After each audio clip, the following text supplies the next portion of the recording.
Je ne me lasse jamais d'entendre les gens dire les choses que Dieu fait dans leur vie. C'est un des moyens par lesquels notre connaissance de Dieu augmente. En contemplant ses œuvres dans la vie des frères et sœurs. Je sais que quelqu'un a une foi solidifiée, plus solidifiée ce matin que lorsqu'il est entré dans cette salle. Zémaka, ce temps de louange où Dieu nous a visités, ce témoignage puissant de ce que Dieu fait. Nakamos Tobere. Je vous invite à regarder dans Éphésiens chapitre 6 au verset 10, ce passage que vous connaissez déjà, que nous aimons tellement à Abba House, parce que vous comprenez ici, nous n'avons pas peur du diable. Et nous ne parlons pas de lui en murmurant. Nous le désignons à haute voix. Samaramonos tekete. 1 Pierre 5, verset 8. Nous allons aussi lire Jean 8, 44, que nous avons lu la semaine dernière. Je vais revenir dessus rapidement, il y aura aussi beaucoup d'autres versets. Nous voulons établir quelque chose dans nos vies, dans nos cœurs. Et c'est le fait que le combat spirituel est une nécessité absolue. Ce n'est pas quelque chose que font certaines églises qui aiment le combat. Le combat spirituel est une nécessité absolue pour un enfant de Dieu qui veut vivre pleinement sa destinée. Qui veut pas simplement survivre sur terre, mais qui veut vivre triomphalement et victorieusement. Alléluia. Je sais que c'est un sujet que beaucoup n'aiment pas parce qu'ils ont l'impression, oui, mais il ne faut pas parler de ça. Si vous n'en parlez pas, vous allez en souffrir. Éphésiens 6 nous dit ceci au verset 10. Je vous lis la version second 21. Enfin, mes frères et sœurs, fortifiez-vous dans le Seigneur et dans sa force toute puissante. Revêtez-vous de toutes les armes de Dieu afin de pouvoir tenir ferme contre les manœuvres du diable. En effet, ce n'est pas contre l'homme que nous avons à lutter, mais contre les puissances, contre les autorités, contre les souverains de ce monde des ténèbres, contre les esprits du mal dans les lieux célestes. Dans la version, le second dit les esprits méchants dans les lieux célestes. 1 Pierre 5, 8 nous dit ceci, soyez sobres, restez vigilants. Votre adversaire, le diable, rôde comme un lion rugissant, cherchant qui dévorer. Résistez-lui avec une foi inébranlable, sachant que les mêmes souffrances sont imposées à vos frères et sœurs dans le monde.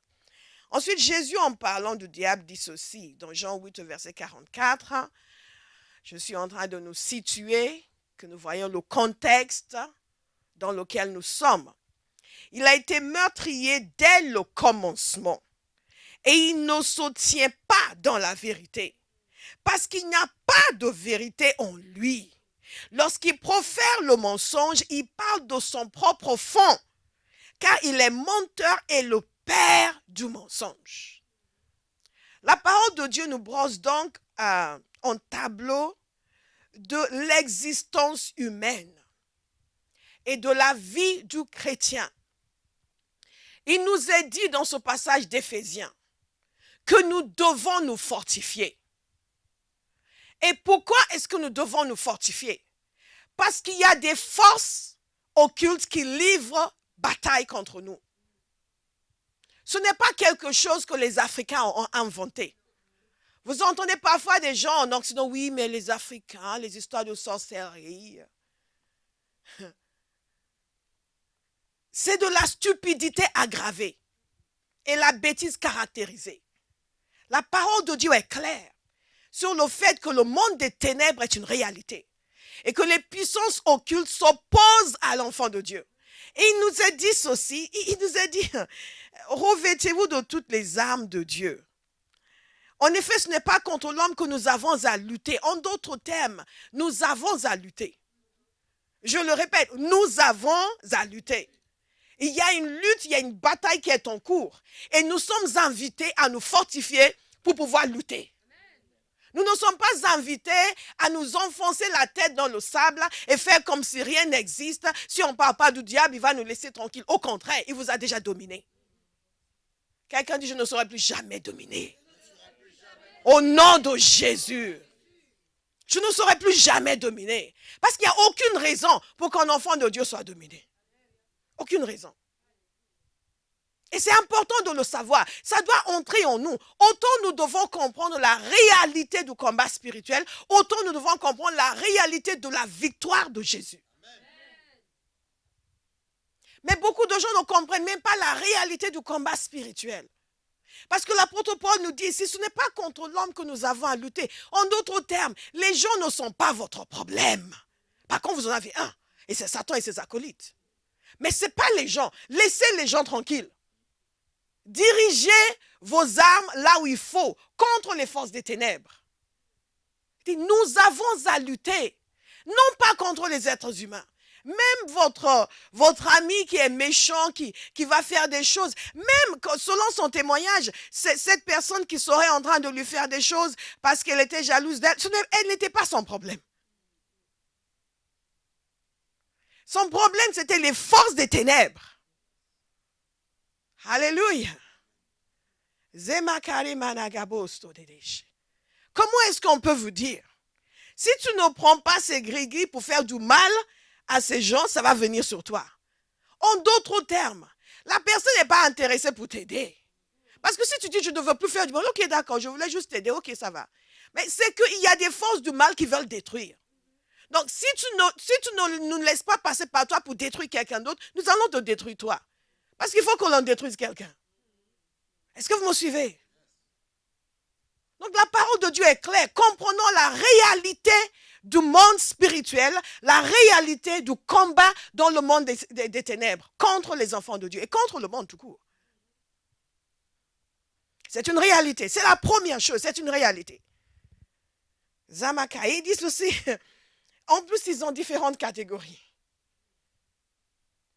Les puissances, les autorités, les souverains de ce monde des ténèbres, les esprits du mal dans les lieux célestes. Et il dit pour cela, revêtez-vous de toutes les armes de Dieu. Malheureusement, beaucoup de chrétiens se baladent totalement désarmés. Passent leur vie sans armes. Totalement désarmés. Comme si ce passage n'existait pas dans les Écritures. On peut comprendre que quelqu'un qui n'est pas en Christ, qui ne connaît pas ces choses, qui est totalement ignorant à ce sujet, se fasse avoir. Mais comment peut-on expliquer le fait que autant de chrétiens se font avoir tout le temps, en continu? Parce que nous pensons que certains pensent que juste en étant gentil, en allant à l'église, ça va aller. Certains pensent que non, mais je ne pense pas que ça va me toucher.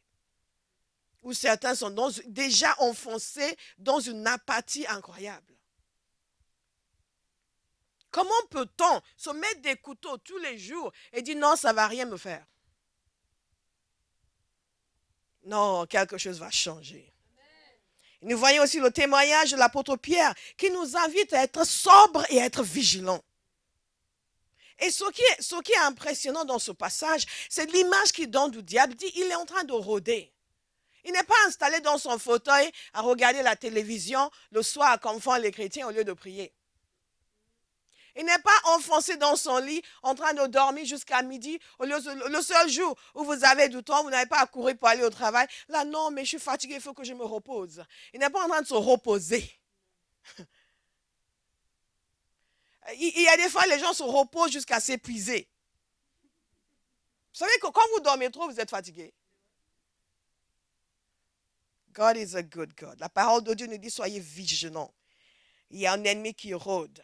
Mais il nous dit aussi, résistez-lui. Ça veut dire que nous avons la capacité de résister. Résistez-lui. Et parfois, la première résistance, c'est rester éveillé pendant le message. Il y a des gens qui succombent à un esprit d'assoupissement. Satan dit, qu'est-ce qu'on va faire à celui-ci? On va mettre un esprit dessus, il va s'endormir pendant le message. Alors, qui va résister? God is good. Résistez-lui. Je vais le répéter encore. Ce n'est pas écrit aux pasteurs, ni aux apôtres, aux évangélistes plénipotentiaires et extraplanétaires, intergalactiques. C'est écrit à chaque chrétien. Résistez. Dites à votre voisin, résiste. Résiste. Résistez. Pas courir vers le pasteur pour que le pasteur résiste pour vous, mais vous résistez. Et si vous avez besoin d'aide, vous serez aidé. Le pasteur n'est pas dans votre maison. Il n'est pas là la nuit quand Satan vient vous réveiller. Résiste au sommeil, résiste. Il n'est pas là la nuit quand Satan vient vous réveiller. Vous avez entendu son témoignage? Vous imaginez ça?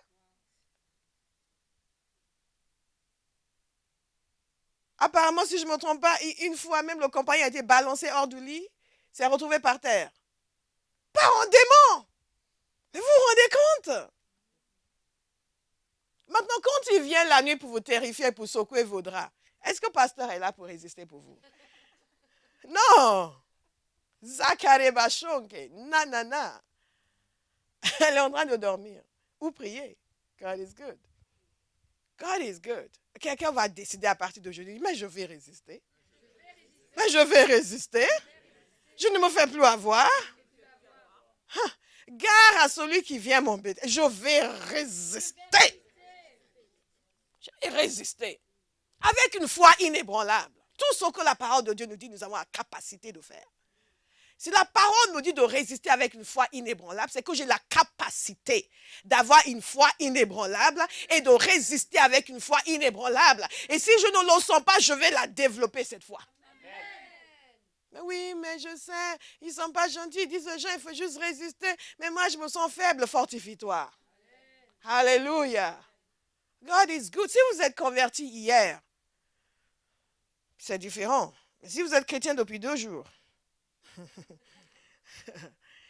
écoutez, Jésus nous a dit, nous avons vu longuement la semaine dernière, nous n'allons pas revenir dessus, surtout parce que nous avons déjà pris beaucoup de temps, nous avons encore beaucoup de choses à faire.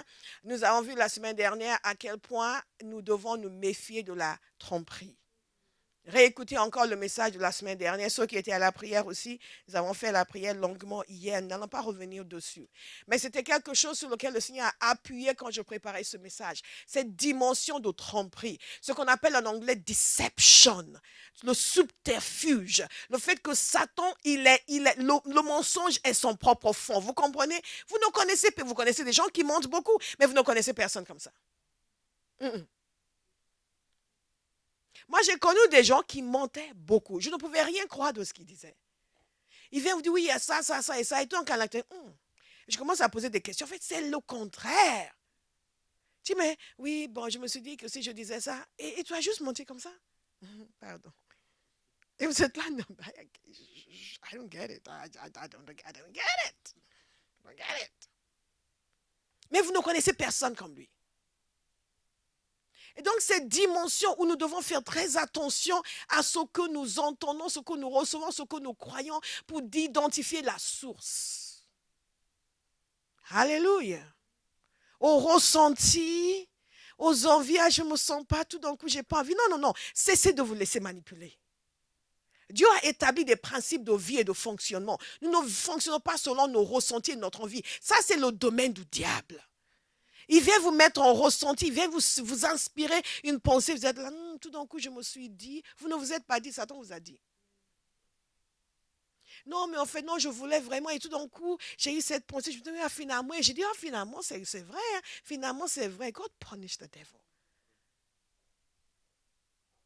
Et c'est le sens de toutes les prières que nous avons faites depuis la semaine dernière. Toutes les prières que nous avons faites hier également. De nous soustraire à cette entreprise de tromperie où Satan vous vole et il vous ment. Et vous avez l'impression que vous avez raison de faire et de dire les choses que vous faites et que vous dites qui sont totalement à côté de la plaque. Quelqu'un est délivré ce matin. Amen. De ce mensonge. Alléluia. L'oppression mentale, physique, spirituelle, matérielle, nous avons vu tout cela. Il faut comprendre le domaine. Et quand nous parlons du fait que la tromperie, c'est son domaine de prédilection pour égarer les gens. C'est important aussi de dire comment est-ce que nous combattons. Nous combattons principalement par la connaissance et la révélation. Si Satan nous attaque par le mensonge, nous combattons par la vérité. La connaissance de la vérité. Pas juste, oui, je sais que Christ est mort à la croix pour mes péchés. Il a été enseveli, il est resté le 3e jour. Voilà, je suis chrétien moi aussi. Hein? Non, nous n'avons rien à prouver. Mais il y a une vérité qui doit être enracinée à l'intérieur de moi. La connaissance de la vérité de Christ, qui il est. Il y a un changement qui se produit, une transformation qui fait que quand un démon vient me déranger, je ne suis pas en train de faire, ah non, je me sens attaqué, je suis indigné. Mais quelle témérité. Non, mais il s'est permis. Quelqu'un va devenir indigné. Je le dis pour quelqu'un ce matin, vous allez devenir indigné. Il y a une zone où un chrétien est tellement rempli de la vérité. La compréhension de ce que Jésus a fait à la croix. La compréhension des bienfaits de la croix. La compréhension de la défaite cuisante qu'il a infligée au diable. Qui fait en sorte que vous ne vous laissez plus faire. Je déclare sur vous ce matin, vous n'allez plus vous laisser faire. Non, je ne vous entends pas à ma house. Vous n'allez plus vous laisser faire. Il se passe quelque chose lorsque nous sommes saturés de la conscience de la vérité. La vérité. Vous connaîtrez la vérité. Et la vérité vous affranchira. Vous connaîtrez la vérité. Et la vérité vous affranchira. Alléluia. C'est vraiment fondamental. Fondamental. Nous devons savoir certaines choses. Quel est son domaine d'action? Nous connaissons son domaine d'action.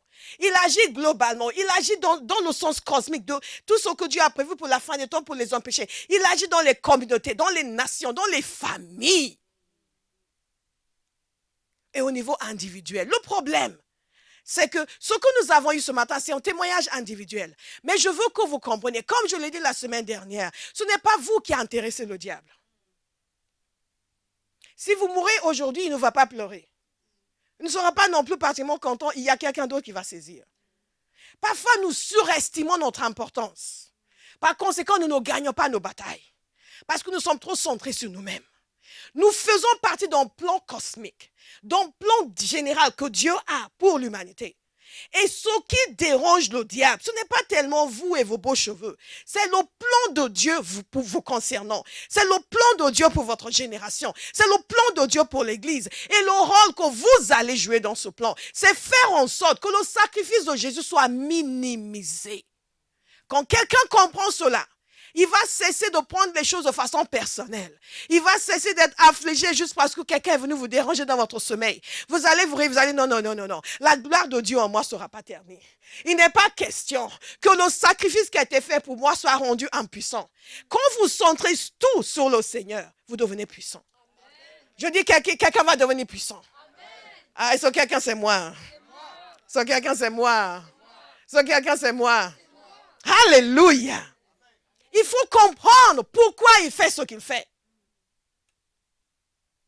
Il y a un plan qui vous dépasse, qui existait avant votre existence, qui existera quand vous serez parti pour être avec le Seigneur. Nous sommes trop focalisés sur nous-mêmes. Par conséquent, nous ne comprenons pas les astuces de l'ennemi. Vous allez comprendre. Quel est son objectif? Quel est son objectif? Quand il vient vous enchaîner, quel est son objectif? Son objectif, c'est simple. Il a toujours eu le même objectif. C'est la rébellion contre Dieu et bloquer les objectifs de Dieu sur la terre. Jésus a dit, je bâtirai mon église. L'apôtre Paul, il travaillait pour bâtir l'église, mais de temps en temps, il nous fait comprendre qu'il y a des oppositions. Il nous dit, il y a beaucoup d'adversaires. Il dit aux Thessaloniciens, Satan m'a empêché de venir jusqu'à vous. Et quand on regarde la vie de cet homme et tout ce qu'il a vécu à cause de l'évangile, je veux que vous compreniez que le diable n'a pas changé. Il ne s'est pas amélioré. Il ne s'est pas bonifié. Il ne s'est pas converti. Si vous n'êtes pas mis en prison, c'est parce que le système a changé. Parce que vous avez prêché l'évangile au Châtelet, on ne vous a pas mis en prison. C'est parce que le système a changé. Mais il a une autre prison pour vous. Et c'est ce que nous ne comprenons pas. Nous pensons que Satan, il était méchant dans la première ère du christianisme. Il attaquait les disciples, il attaquait les apôtres. Et maintenant, il nous laisse tranquilles. Et quoi encore? Les attaques sont différentes. Allez voir dans les pays où la législation est différente. Comment ils arrêtent les chrétiens et les mettent en prison. Exactement ce que l'apôtre Paul a vécu. S'il ne vous met pas en prison parce que vous prêchez aujourd'hui, faites autre chose. Et c'est là où nous devons être sobres. Comme l'apôtre Pierre nous le dit, et vigilants. Et comprendre que cela n'a rien de personnel. C'est personnalisé, mais ce n'est pas personnel. Je le répète encore pour quelqu'un qui vient de le saisir. C'est personnalisé, mais ce n'est pas personnel. Il y a une raison qui vous dépasse, pour laquelle il fait ce qu'il fait. Et si nous ne comprenons pas la raison, nous allons passer toute notre vie à essayer de juste défendre notre petit territoire au lieu d'élargir notre territoire. Et c'est ce qu'il veut de toute façon quand il vous attaque personnellement. Vous préoccupez avec votre vie, avec vos problèmes, avec vos soucis. De telle sorte que l'élargissement de territoire que Dieu veut vous donner, vous n'y pensez même pas. Ah non, s'il ne peut pas vous préoccuper avec vos problèmes, il va vous préoccuper avec vos bénédictions. Il y a beaucoup de chrétiens qui sont occupés à gérer leurs bénédictions. Oui, mais tu comprends. Quand le roi a invité les gens à son repas, non, moi je viens de me marier. Je ne peux pas venir. Non, moi je viens d'acheter un champ. Il faut que je m'en occupe. Moi je viens de créer un business. Je ne peux pas être à la réunion de prière. Ah non, moi je dois assister à la réunion, à une réunion spéciale pour mon travail. Je ne peux pas participer au jeûne et à la prière. Est-ce que vous me suivez? Nous devons comprendre, avoir la capacité de saisir la connaissance, non seulement de la réalité du terrain dans lequel nous vivons, nous devons avoir la connaissance de la réalité des forces en jeu. Je considère que c'est une insulte que Satan essaie d'opprimer un chrétien. Si vous ne le considérez pas comme cela, vous allez vous laisser faire. J'estime que le sang qui a été versé pour moi n'autorise plus le diable à venir se mélanger de mes affaires. Est-ce que vous me suivez?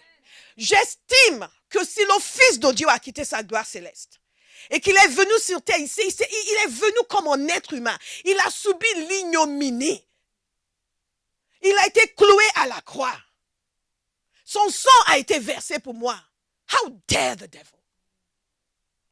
Nous devons être révoltés. Suffisamment révoltés pour dire, je ne permets plus ça. Même si vous vous sentez faible, au milieu de vos larmes, vous dites non, non, non, non, non, non, non. J'ai vécu des situations dans ma vie où j'étais tellement attaqué, oppressé de tout part. Tout ce que je pouvais dire, c'est Jesus, help me, Jesus. Si c'est tout ce que vous pouvez dire, vous le dites, vous ne pleurez pas. Vous ne vous laissez pas faire. Non. Il est temps que Satan voit en face de lui, dans cette ville de Paris, dans cette nation de France, une église puissante. Des hommes et des femmes qui ne sont pas puissants que le week-end. Vous savez, hier, je venais, parce que j'avais demandé à Béa de faire l'étude biblique. Et quand je descendais, je vous entendais prier. Vous aviez commencé à prier. Je dis, wow, si chacun à Bauhaus priait à la maison comme ça, rien ne pourra nous résister. C'est comme nous prions le samedi. Là. Commencez à prier comme ça à la maison. Dis, Père, cette onction qui est dans mon église, elle doit être sur moi dans ma maison. Cette onction pour la prière, elle doit être sur moi dans ma maison. Alléluia. We serve a mighty God. Et quand nous comprenons quel est le but, il y a des choses à comprendre, il y a des choses à connaître. Il ne s'agit pas de dire, au nom de Jésus, au nom de Jésus. Comprenez d'abord la puissance qui est dans le nom de Jésus. Ça me rappelle ce chant que nous chantons en anglais. On le chante en français, c'est In the name of Jesus, in the name of Jesus, we have the victory. In the name of Jesus, in the name of Jesus, demons will have to flee. Les démons doivent dégager. Au nom de Jésus. Les démons doivent dégager. Au nom de Jésus. Les démons doivent dégager. Au nom de Jésus. Alléluia.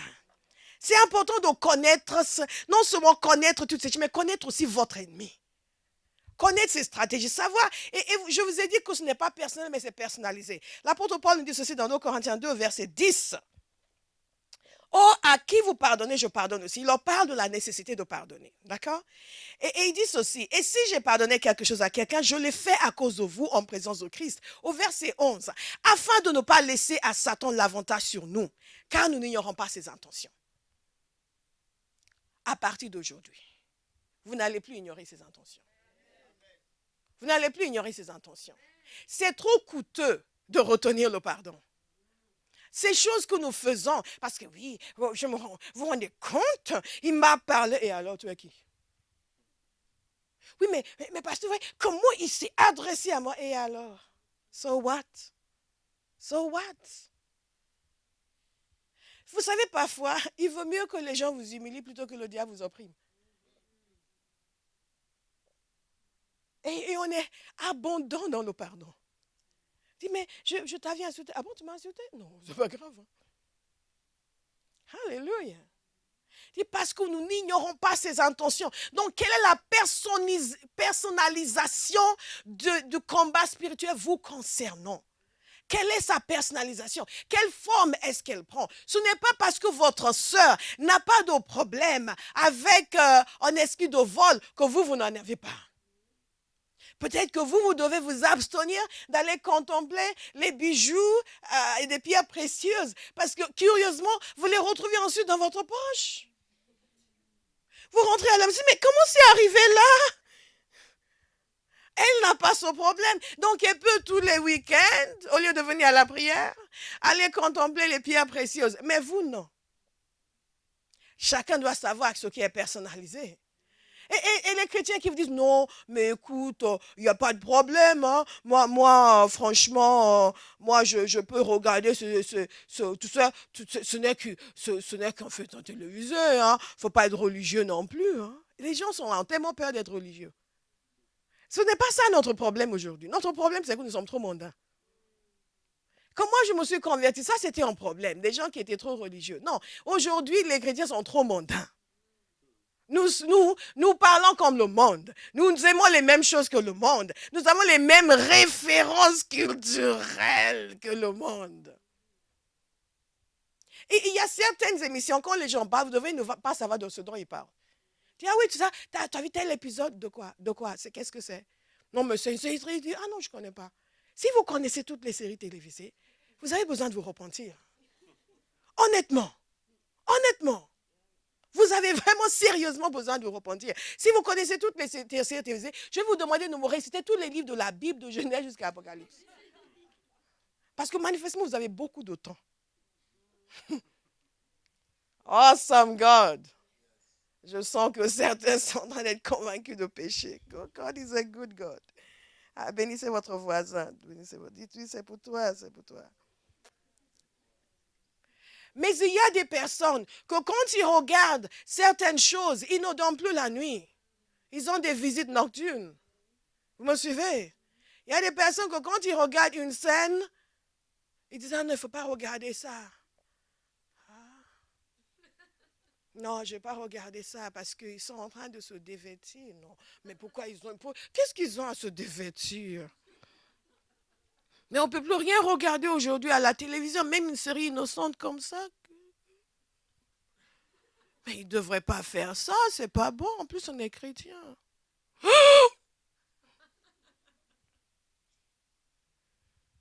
Et donc, vous vous demandez pourquoi quand vous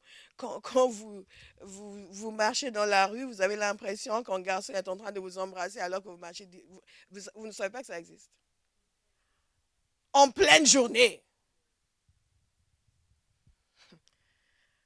Nous vivons dans un monde très bizarre. Comment est-ce que Satan personnalise ses attaques vous concernant? Vous avez la responsabilité de prendre les mesures nécessaires. Parce que nous ne sommes plus sa proie. Nous ne sommes plus sa proie. Le combat spirituel est une réalité. Certains sont attaqués par la calomnie, le découragement, les problèmes, les combats ont toujours, vous arrivez partout, personne ne vous apprécie. Il m'est arrivé de prier pour les gens qui pensaient que oui, les gens ici, dans tel endroit, ils ne m'aiment pas. Et de voir sur eux un esprit. Non, ce n'est pas ces gens, c'est cet esprit qui est sur toi. Parce que partout où tu vois, les gens ne t'aiment pas vrai, vous faites, oui, c'est vrai, ben voilà, c'est le démon, ce n'est pas les gens. Qu'est-ce que l'apôtre Paul nous disait? Évidemment, si vous arrivez au travail, vous insultez les gens tous les jours, il est fort probable qu'ils ne vous aiment pas. Là, on ne va pas chasser le démon, on va vous chasser. Écoutez, Jésus a payé le prix pour que nous soyons libérés. Mais la parole de Dieu est claire sur le fait qu'il y a une lutte qui est en cours parce que la défaite est déjà acquise.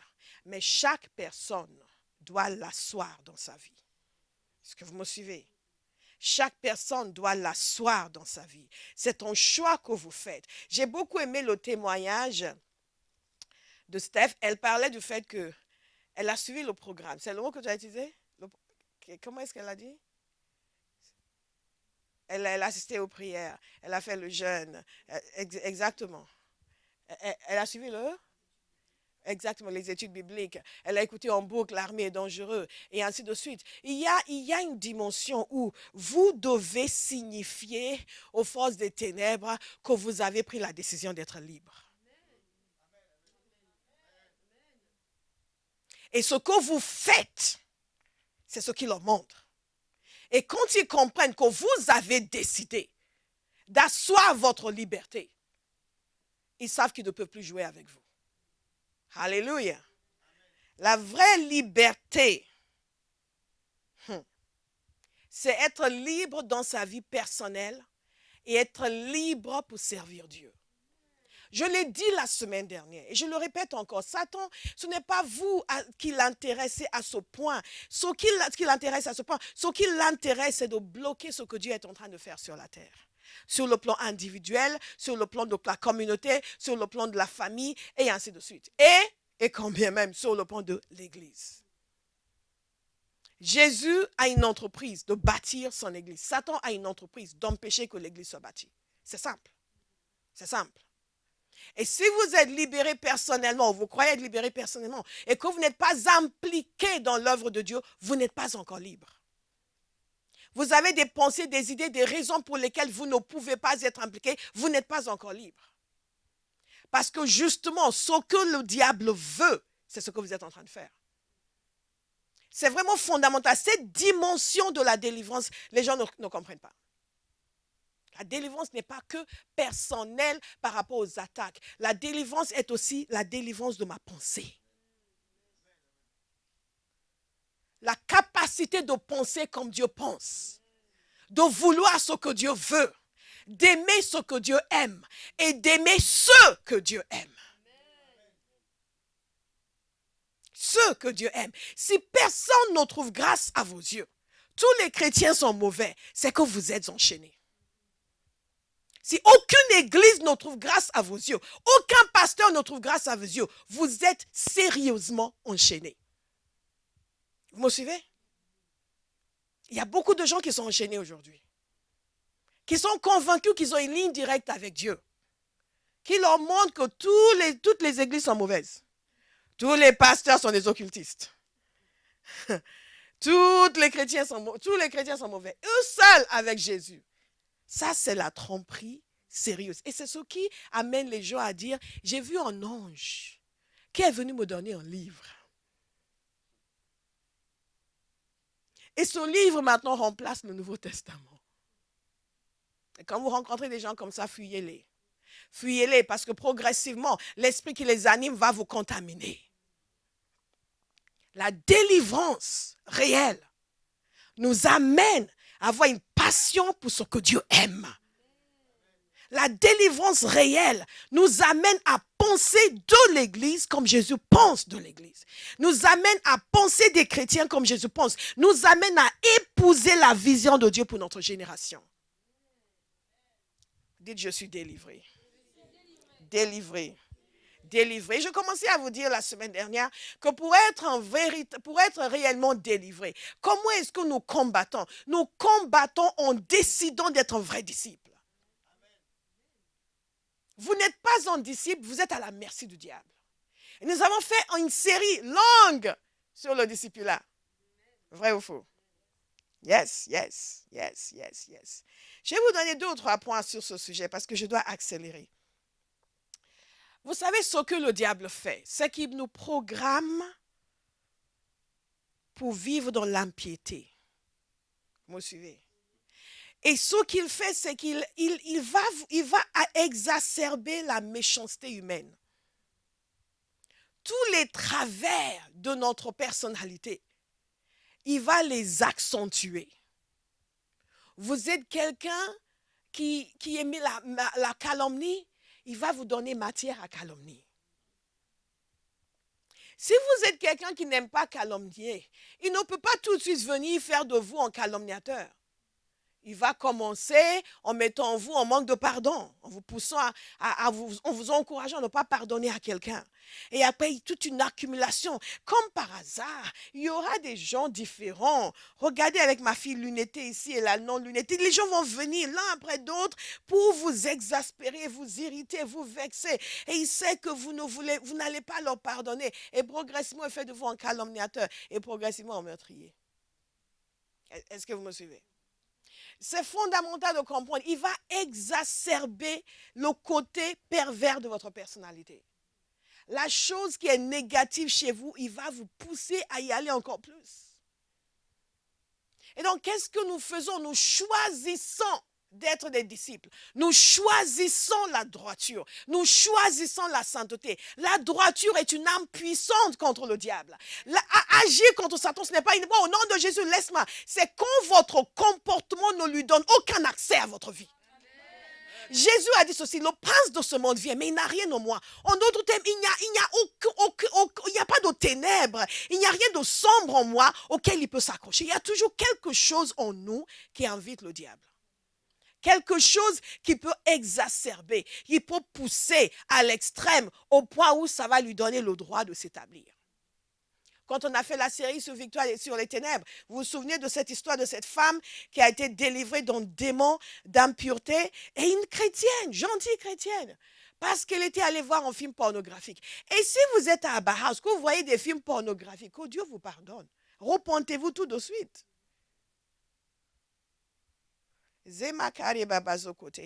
Alléluia. Elle est jolie comme un cœur, cet enfant. Et elle va servir le Seigneur. Dis Amen. Alléluia. C'est vraiment important pour nous de saisir. La parole de Dieu nous dit ceci. Celui qui commet le péché est du diable. 1 Jean 3, 8. Car le diable pêche dès le commencement. Or, le Fils de Dieu est précisément apparu pour détruire les œuvres du diable. Oh, this is good. Jésus n'est pas venu pour négocier avec Satan.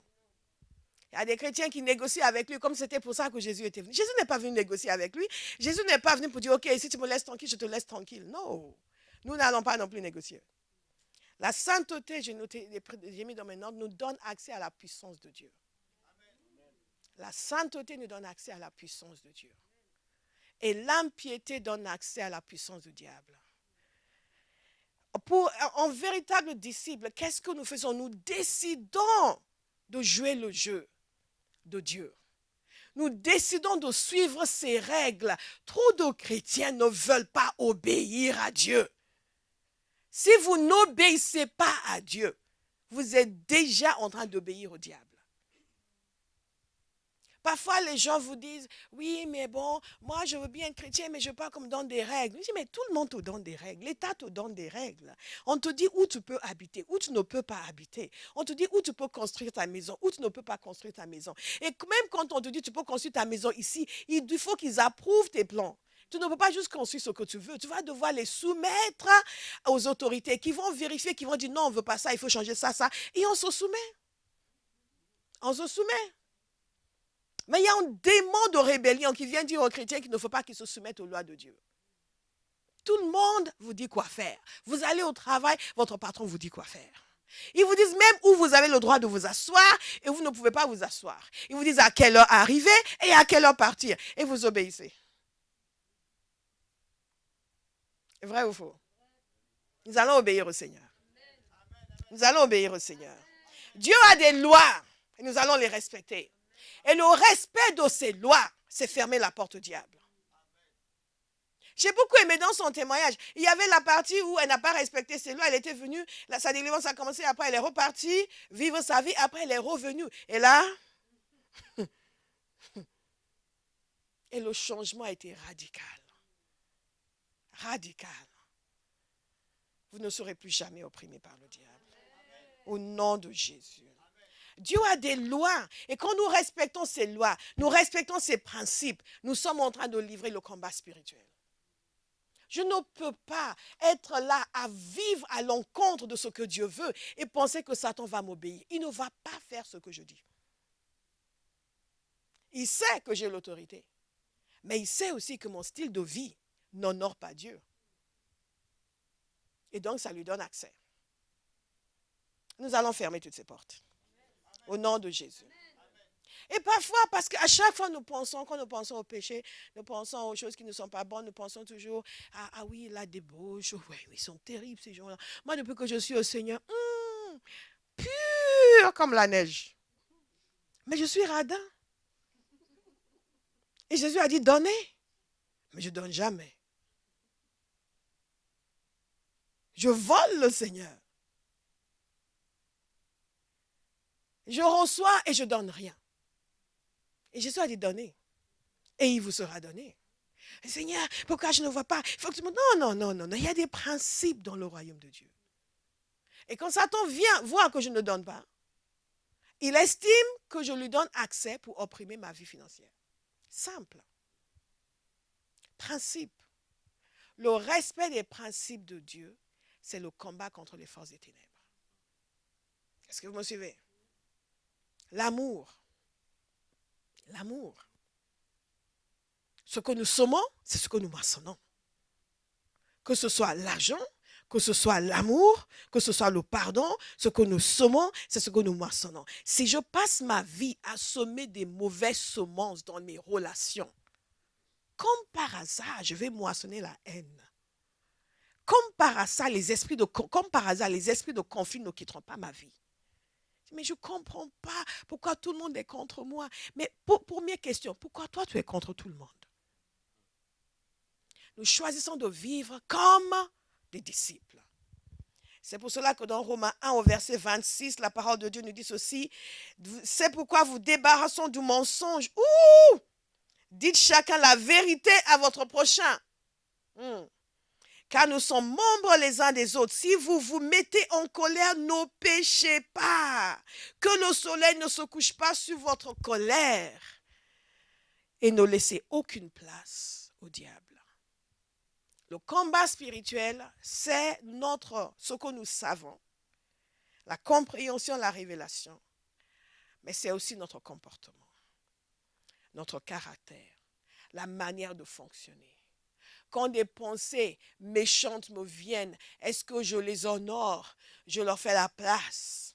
Je leur fais une place sur le canapé à côté de moi. Et nous passons la soirée ensemble.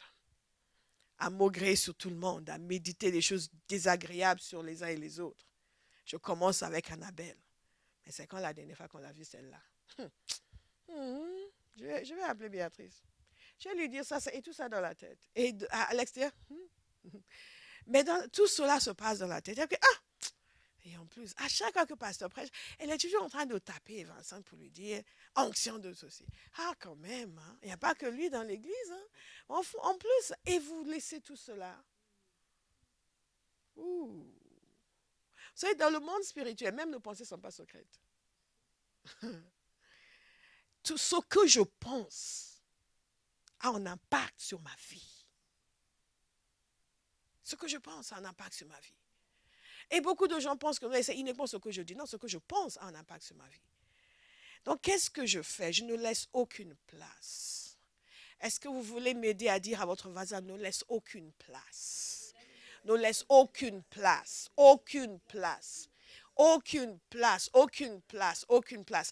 Vous savez, j'ai été interpellée une fois en entendant un serviteur de Dieu dire ceci, c'est quelqu'un que je connais, je sais qu'il n'a pas menti, il a dit, je ne me souviens pas de la dernière fois que quelqu'un a eu à me demander pardon.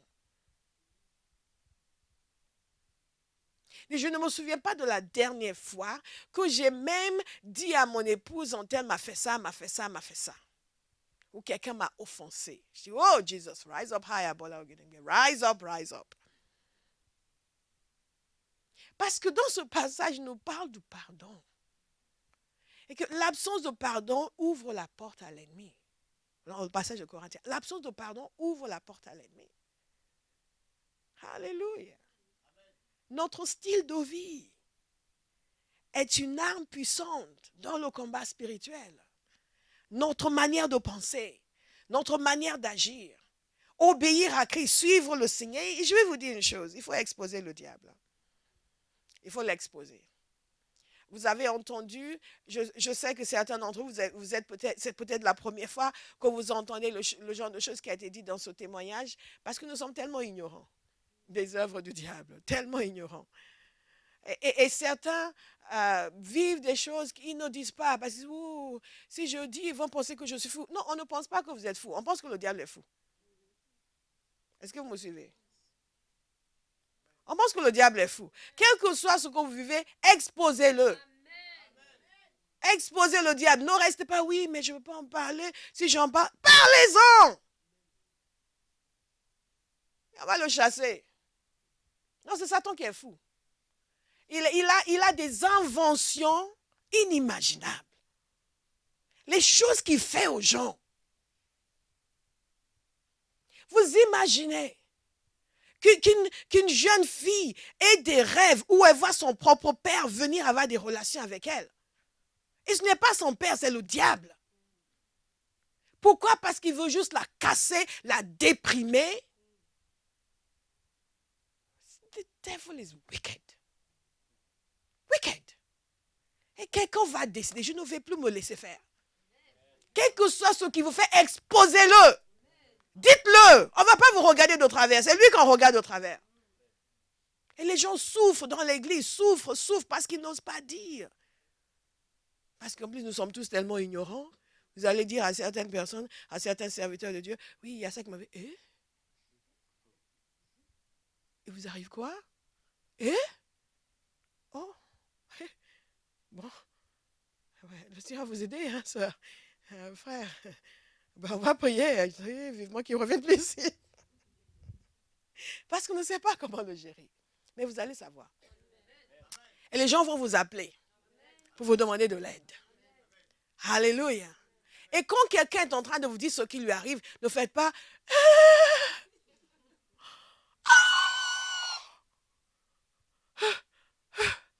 oh là là, ah bon? Ah ouais, on va prier. Non. Même si vous n'avez jamais entendu ça de votre vie, faites comme si on a l'habitude. Et on sait gérer ça. Parce que sinon, la personne va se fermer. Vous dites, oh là là, ils ne vont pas pouvoir m'aider. Vous ne pouvez même pas imaginer les choses que j'ai eu à entendre. Vous entendez les choses là? Wow, amazing. Vous dites, OK. Et alors, vous dites, sit down, we're going to kick you out. We're going to kick you out. Soyez indignés. Soyez indignés. Soyez indignés. Comment est-ce que nous combattons? En étant sensibles au Saint-Esprit. Nous devons être sensibles au Saint-Esprit. On peut faire des manuels, mais il n'y a pas vraiment de manuel. On peut faire des... j'ai fini le livre Victoire sur les ténèbres et après je fais les opérations des ténèbres. Dès que le feu de Dieu sera publié, par la grâce de Dieu, on aura le feu de Dieu pour ce week-end, le week-end de la conférence. Alléluia. Et Victoire sur les ténèbres est déjà fini et on va aussi la voir. Donc tout ça, c'est pour nous aider, n'est-ce pas? Mais il n'y a pas de manuel exhaustif. Le seul manuel exhaustif, c'est le Saint-Esprit. Il a vu des choses que nous n'avons jamais vues. Que nous n'avons jamais vues. Il y a certains témoins qui disent, wow, ça existe. Ça existe. Satan est très inventif. Et il a des agents qui sont très occupés pendant que les chrétiens dorment.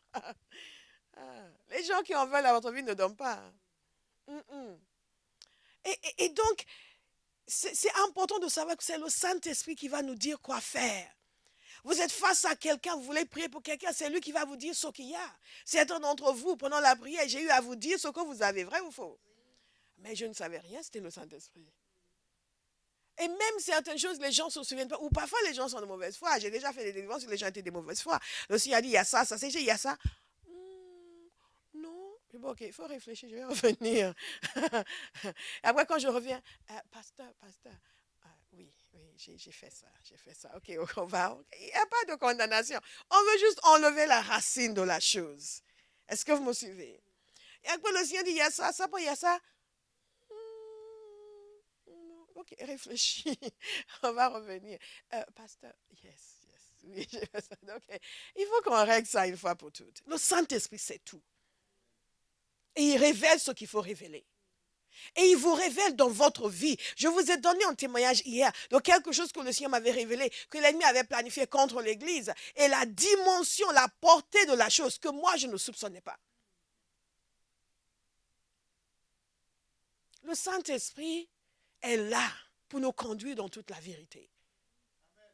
Il est là et il fait son travail. Il fait son travail. Satan veut vous empêcher de servir le Seigneur. Donc, comme par hasard, vous êtes prévu pour quelque chose d'important et vous avez un mal de tête ce jour-là. Et vous êtes le seul qui est censé le faire. Et vous êtes là, ah non, je ne me sens pas bien. Depuis le temps que vous cherchez une raison pour ne pas le faire. Ah non, je ne me sens pas bien. Non, vous dites, ah, quel mal de tête. Et quoi encore? Go to hell, mal de tête. Parce que c'est là où c'est sa place. Ça, ce n'est pas en jurant. Vous l'envoyez à sa destination. Vous me suivez? Et vous vous levez et dites, non, non, non, non, je ne me laisse pas faire.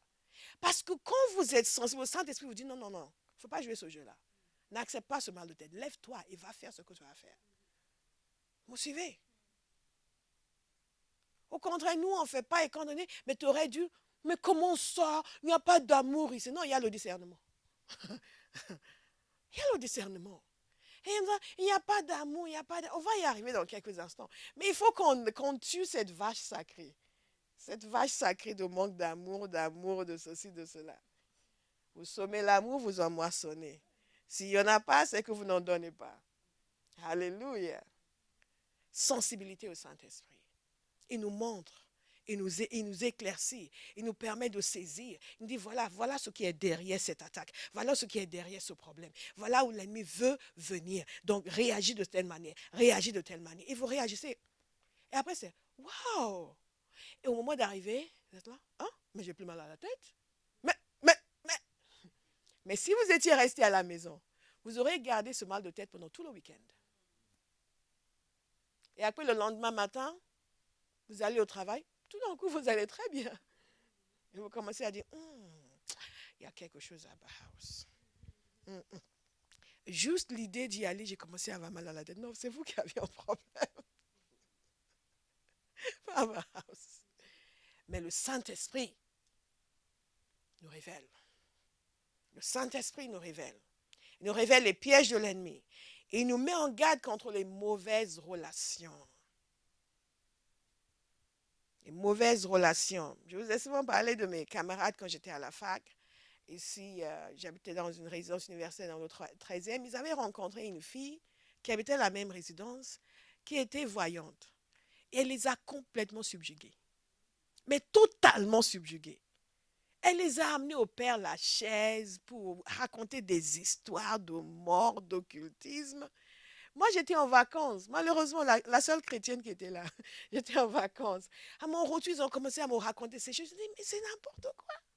Mais vous savez une chose qui est curieuse, c'est que cette fille, même quand on faisait des repas et qu'elle venait se joindre à nous, quand j'étais là, elle ne parlait jamais de ces choses. Jamais. Elle ne parlait jamais de ces choses parce qu'elle savait à qui elle avait affaire. Elle savait. Sensibilité au Saint-Esprit. Et le point que je veux évoquer maintenant, notez-le bien s'il vous plaît. Je l'ai déjà évoqué tout au long de ce message. Notez-le bien. Devenez un guerrier. Je le répète, devenez un guerrier. Devenez un guerrier. Écoutez, dans ce monde, où vous gagnez, ou vous perdez. Il n'y a pas de mi-chemin. La parole de Dieu est claire. Nous avons à lutter contre les esprits du mal. Pas les esprits gentils, mais les esprits du mal.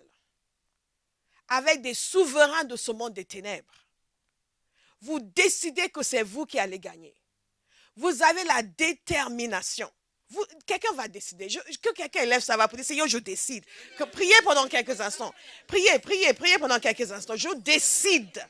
Je suis déterminé à remporter toutes les batailles de ma vie. Je suis déterminé, je vais gagner. Quelles que soient les astuces du diable, je vais gagner.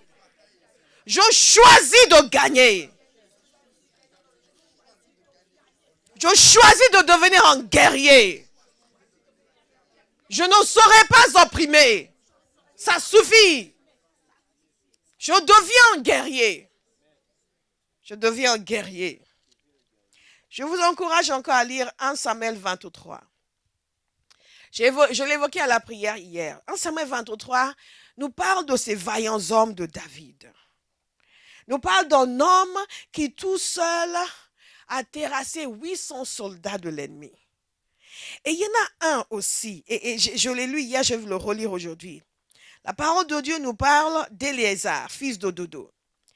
Et il était un des 3 guerriers qui affrontèrent avec David les Philistins rassemblés pour combattre, tandis que les hommes d'Israël se retiraient sur les hauteurs. Beaucoup de chrétiens se sont retirés sur les hauteurs.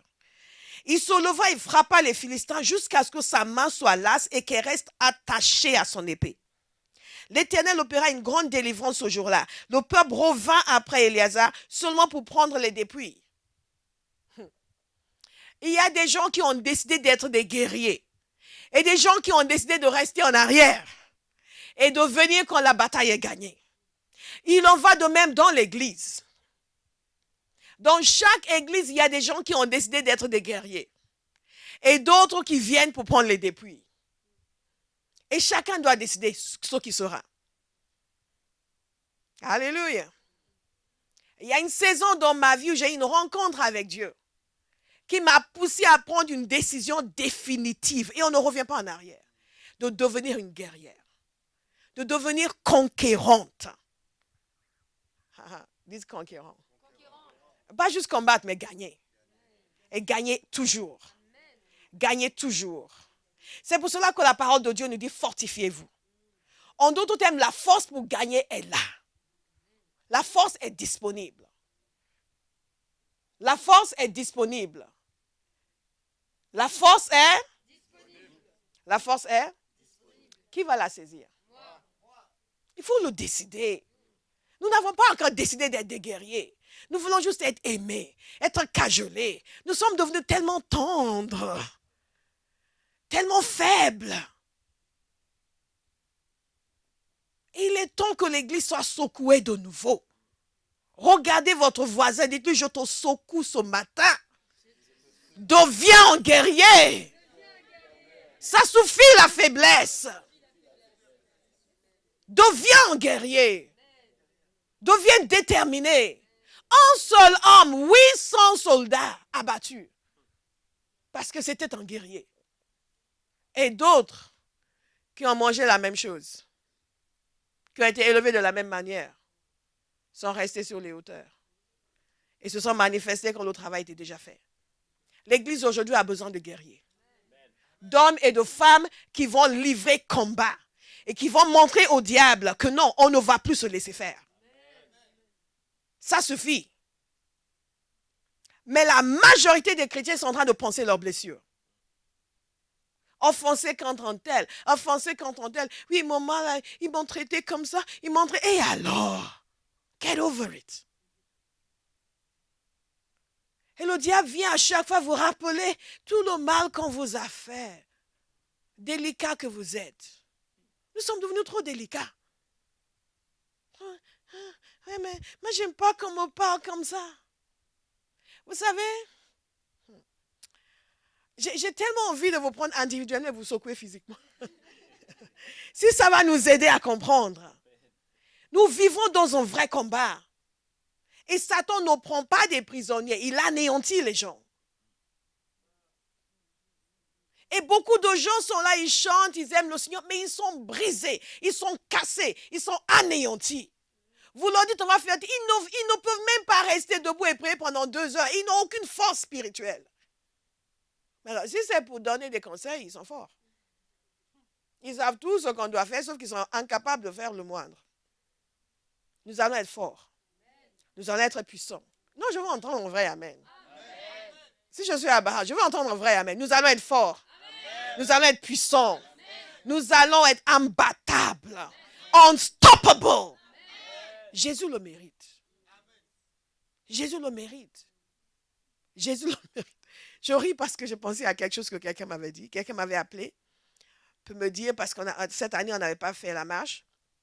Il m'avait appelé le lendemain pour me dire qu'on a vu les gilets jaunes hier avec bien, on leur a dit, mais vous nous avez fait un sale coup, vous, qu'est-ce que vous avez contre Jésus et les chrétiens? Vous êtes venus déranger les nôtres qui marchaient. Mais nous avait dit ce qui s'est passé avec les gilets jaunes et comment les gens ont pris la fuite. Et donc, eux sont restés pour évangéliser. Et elle a dit qu'il parlait avec des gens qui étaient sur la place. Et les gens ont dit, ouh, Jésus a fui. Vous comprenez? Les gens qui évangélisaient leur disaient, ah, Jésus a pris la fuite. Jésus ne prend pas la fuite. Jésus ne prend pas la fuite. Jésus ne prend pas la fuite. Jésus ne prend pas la fuite. Jésus ne prend pas la fuite. Et vous comprenez, dans nos vies de tous les jours, dans nos interactions avec les gens, ça c'est juste une histoire. Dans nos interactions avec les gens, quelle est l'image que les gens ont de Jésus? Dans votre relation avec eux, quelle est l'image qu'ils ont de Jésus? Est-ce qu'ils voient face à eux un homme et une femme solides, puissants, qui peut dire Jésus m'a fortifié? Ou est-ce que vous êtes le premier à désintégrer quand il y a un problème? Ou est-ce que vous êtes quelqu'un vers qui les gens viennent pour dire ah, on va venir vers vous? Comme elle a dit, je vais appeler Béa. Je vais lui demander de m'aider. Vous allez être une référence dans votre famille. Amen. Nous allons gagner la force. La parole dit, fortifiez-vous dans le Seigneur et dans sa force toute puissante. Quel est le degré de force que la force toute puissance de Dieu donne à quelqu'un? Une force illimitée. Et que personne ne me dise, mais je suis une femme. C'est la force spirituelle. Ça n'a rien à voir avec la force physique. Vous allez être fort. Décidez que vous allez être fort. Personne qui est né de Dieu n'est condamné à la faiblesse. C'est une anomalie pour un enfant de Dieu d'être faible. Nous ne pouvons pas faire ce que Jésus nous a laissé dans cette nation sur terre à faire si nous sommes faibles. Parce que croyez-moi, Satan ne va pas vous rater. Rappelez-vous l'histoire de Flo qui allait évangéliser au Châtelet. Mais elle était faible. Elle était zélée, mais elle était faible. Et quand elle a rencontré une opposition féroce, c'était la fin. Elle n'a plus osé y retourner. Combien de choses est-ce que nous avons commencé, nous n'avons pas osé finir? Parce que Satan s'est levé à travers des individus, à travers des circonstances. À chaque fois que nous avons quelque chose, le Seigneur nous donne quelque chose à faire. On va lancer quelque chose. Je prévois déjà. Je sais que Satan va se lever contre. Le problème, c'est que beaucoup de personnes ne sont pas sensibles. Et quand le diable commence à se lever contre, ils ne savent même pas qu'il est en train de les utiliser. Ils vont dire, moi je sens que, pourquoi? Parce qu'ils sont faibles. Quel que soit ce à quoi je suis confronté, si je suis impliqué dans une œuvre pour le Seigneur, je ne faiblis pas. Je ne deviens pas émotionnel. Je ne commence pas à voir ce qui ne va pas, ce que j'ai. Oui, mais j'ai ceci, mais j'ai ceci. Non. Si je deviens fort. Je deviens fort. Je deviens fort. Je deviens fort. Je deviens fort. Au nom de Jésus. Non, ne pensez pas que oui, mais je sais pas, je sens ceci, je sens cela. Oh, okay, grow up. Le temps qu'on commence à grandis un peu, ça suffit. Après, les gens disent, ce n'est pas une question de manque d'amour. Parfois, l'amour reprend. Non. On veut nous réduire à une faiblesse. On est les plus faibles, on va tous au même rythme que ceux qui sont les plus faibles. Mais on ne va jamais y arriver. Oui, mais vous allez trop vite. Moi, je n'arrive pas à tenir. Ben, cours. On ne va pas ralentir. Et puisqu'on refuse de ralentir, non, il n'aime pas les gens. Non. Nous aimons le Seigneur. Il nous a dit de courir. Nous courons. Et si tu aimes le Seigneur, tu vas commencer à courir aussi. Est-ce que quelqu'un écoute ce matin? Nous devons être forts. Gagner en force, devenir puissant, déployer notre force. La parole dit, résistez-lui avec une foi inébranlable. Donc je décide, je vais bâtir ma foi. Yes. Je vais bâtir ma foi. Il y a des gens, une petite remarque, oui, mais tout à l'heure quand vous m'avez dit, je me suis senti, arrête de sentir, grow up. Ça suffit. Et vous n'osez rien leur dire. Ah oui, pasteur, vous savez, je pense que, je sens que ah non, je ne sais pas, Philippe, Jacques, Mathieu, je ne sais pas. Je pense que je vais aller avec Mathieu cette semaine. La semaine prochaine, ça va être Philippe. J'ai arrêté tes bêtises. Oh, vous m'avez blessé. Et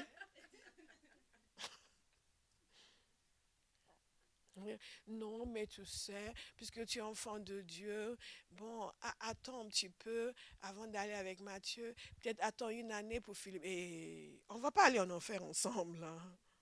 Non. Dis, je résiste. Fort. Avec une foi inébranlable. Au nom de Jésus. Au nom de Jésus, déclarez avec moi, je refuse d'être oppressé, opprimé, déprimé ou influencé par le diable et les agents des ténèbres. Je refuse d'être malmené par les forces des ténèbres. Je refuse de rater ma destinée. Je refuse d'être indifférent vis-à-vis des choses de Dieu.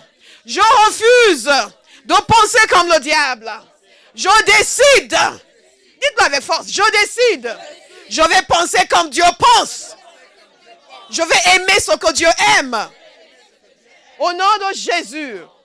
Vous savez, il y a des choses, oui, mais on va à l'évangile. Oui, mais moi, je ne le sens pas. Sois délivré.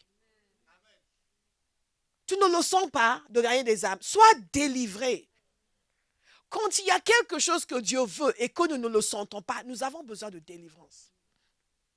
Je vous le dis franchement, la délivrance n'est pas uniquement on m'opprime la nuit et maintenant je ne suis plus opprimé. Tout ce qui est agréable à Dieu, qui ne vous est pas agréable, c'est un signe que vous avez besoin d'être délivré. Nous sommes faits en l'image de Dieu. Nous sommes rachetés. Nous sommes nés de Dieu. Nous sommes sanctifiés. L'Esprit de Dieu est en nous. Et nous n'aimons pas ce que Dieu aime. Non, mais c'est ma personnalité. Cette personnalité-là doit mourir. La vraie doit émerger. Alléluia. Parce qu'il y a certains domaines de notre personnalité qui sont façonnés par notre éducation sous l'influence des ténèbres. Il y a certaines personnes qui ne pardonnent pas. Pourquoi? Ah non, dans ma famille, personne ne peut nous faire du mal. Hein. Nous, on aime la vengeance. Mon grand-père, il a tué son adversaire et personne n'a pu rien lui faire. Et il y a des gens qui ont des histoires comme ça, ils en sont fiers. Et donc, ils deviennent chrétiens. Ils disent, ah non, moi, maintenant, je pardonne. Mais ils sont comme ça. Vous leur faites quelque chose. L'esprit qui est en haut se réveille. Et vous êtes là, non, pardon, excuse-moi. Donc, il y a frère en telle personne n'ose rien lui dire. Si personne n'ose rien vous dire, il y a un esprit qui doit partir. Rappelez-vous l'histoire de ma fille Gloria, avant sa délivrance, avant sa conversion. Petite femme, mais tout le monde avait peur d'elle. Au travail, rappelez-vous ce qu'elle avait témoigné? Il y a cet homme qui après est venu lui dire bonjour, etc. Il dit qu'il n'osait pas. Avant, il lui disait bonjour et il fuyait. En grand gaillard. Il lui disait bonjour et il fuyait parce qu'il avait peur. Mais il lui disait bonjour pour affronter sa peur. Dites-moi que c'est normal, ça. Non, nous prenons la décision d'être forts. Nous prenons la décision de résister. Nous prenons la décision de ne pas faire de compromis, de ne pas faire des alliances avec les ténèbres. Vous savez, il y a différentes périodes dans l'histoire du peuple de Dieu où ils étaient opprimés, où ils étaient menacés par un adversaire. Et ils cherchaient l'aide de quelqu'un d'autre pour les délivrer. Et je me souviens, Jérémie a eu à réagir lorsque le roi était allé chercher l'appui de l'Égypte pour contrer l'attaque de l'Assyrie. C'était l'inverse, Juda et l'Égypte. Oui, l'Égypte pour contrer l'attaque de l'Assyrie. Et le Seigneur lui a dit, c'est pas comme ça. Et beaucoup d'entre nous, nous faisons cela dans nos vies.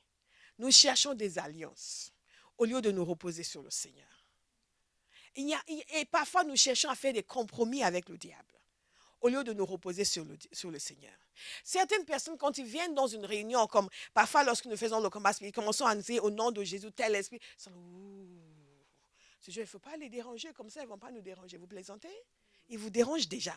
Si vous avez ce genre de réflexion, c'est que vous êtes déjà dérangé. Est-ce que vous me suivez? Quel que soit, quand Dieu va utiliser votre vie puissamment, à un moment donné, Satan va vouloir passer en marché avec vous. Il va vouloir passer avec vous en pacte de non-agression. Il va vous mentir. Il va vous encourager à ne pas aller trop loin dans un certain sens. En vous donnant l'impression que comme ça, vous n'allez pas attirer les foudres des ténèbres. Et beaucoup de gens sont d'accord. Parce que de toute façon, ils sont trop paresseux. Ils ne veulent pas combattre. Donc, quelque part dans leur tête, il y a des limites. Ils ont passé en marché, ils ont fait des compromis. C'est pour cela que vous irez les voir pour dire, écoutez, il y a tel démon qui s'attaque à moi. Ils vont dire, prie mon frère, prie. Prie, parce qu'ils sont, non, on ne va pas se lancer dans ces histoires. Après, Satan va venir contre nous. Si vous avez ce genre de pensée, vous êtes dans le compromis. Quand vous entendez que le diable opprime quelqu'un, un frère, une soeur, vous devez être révolté, vexé pour dire, viens ici. On va lui régler son compte.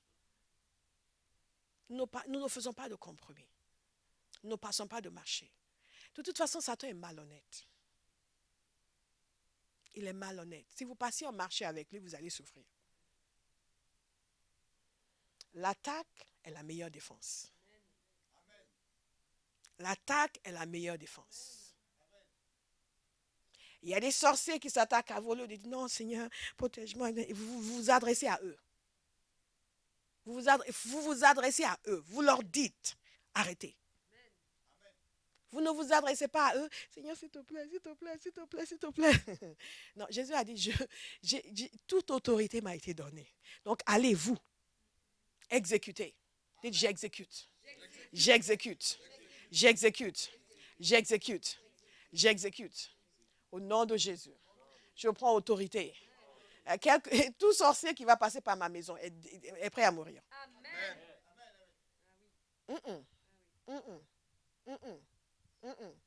Ça ne se passe pas comme ça ici. Et si vous dites, mais moi, je n'ai pas... Fortifiez-vous.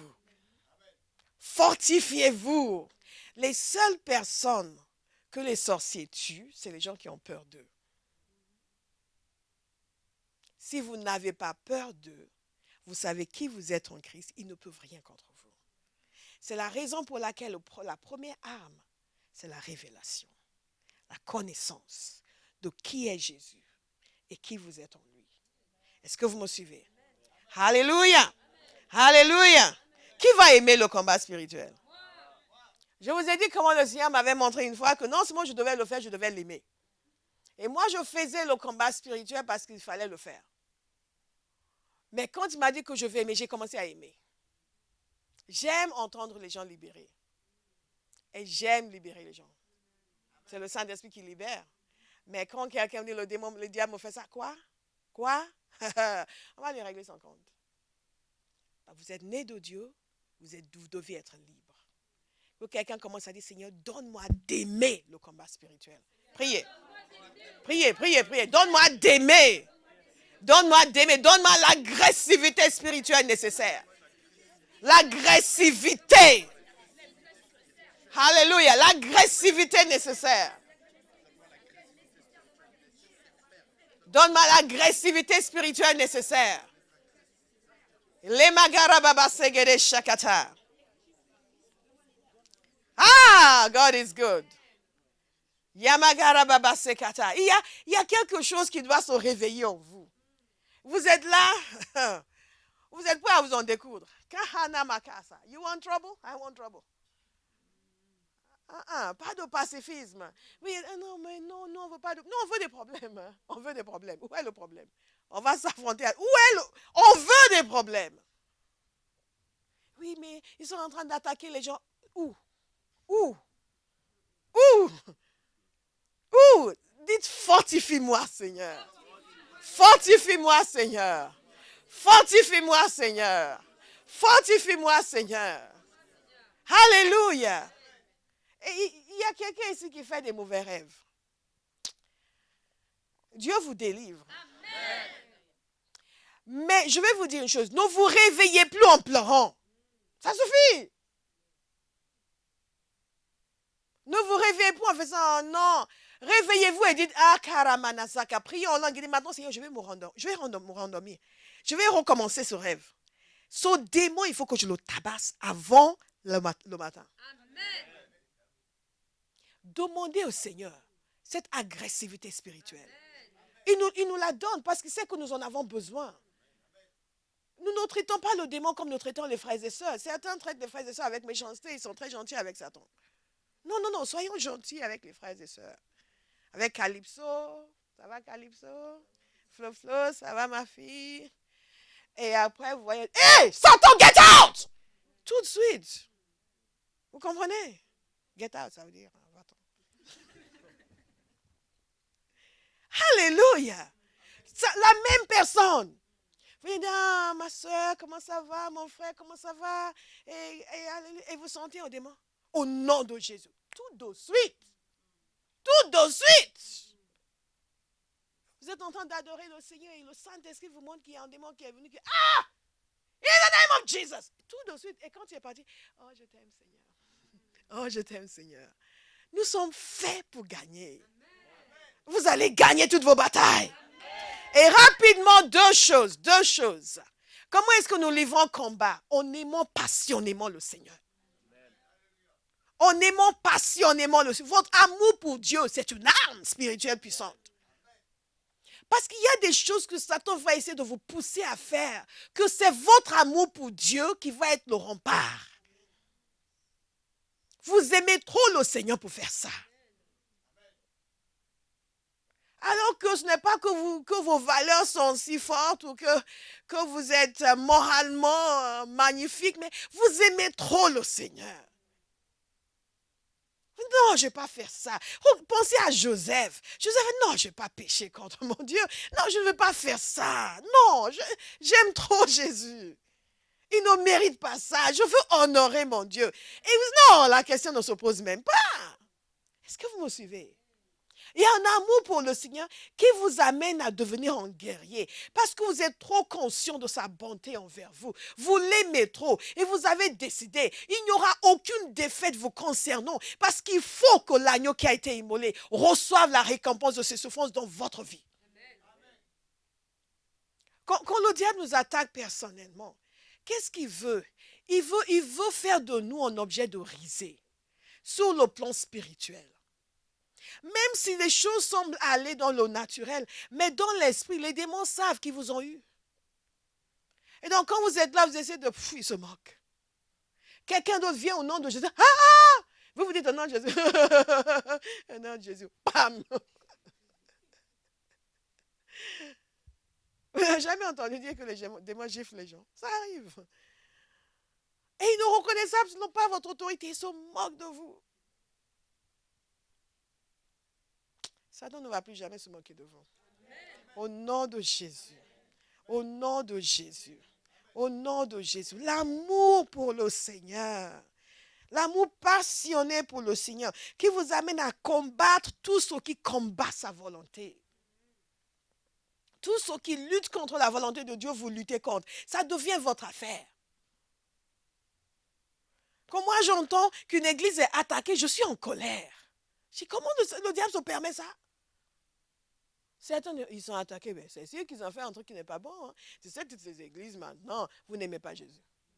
Ce n'est pas compliqué, vous n'aimez pas. Si vous aimez Jésus, vous entendez que ça se passe mal, ça vous affecte. On dit, on va prier, vous vous levez et vous priez. D'ailleurs, que le Seigneur nous bénisse tous pour nos dons, pour cette église. Nous leur avons envoyé un petit chèque de 3 000 €.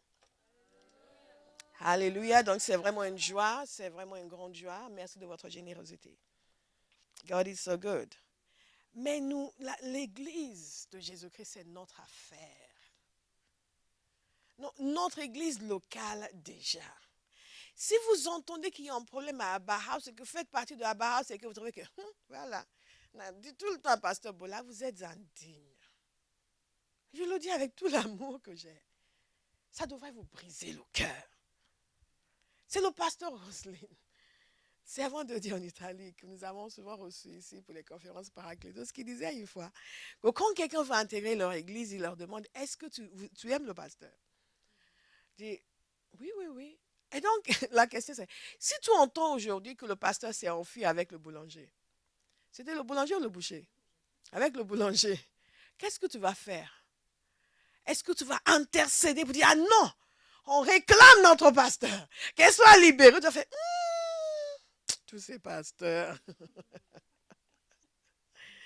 L'amour que nous avons pour Dieu, la passion que nous avons pour le Seigneur est une âme redoutable. Il y a des choses dans lesquelles vous n'allez pas vous impliquer parce que vous aimez trop le Seigneur.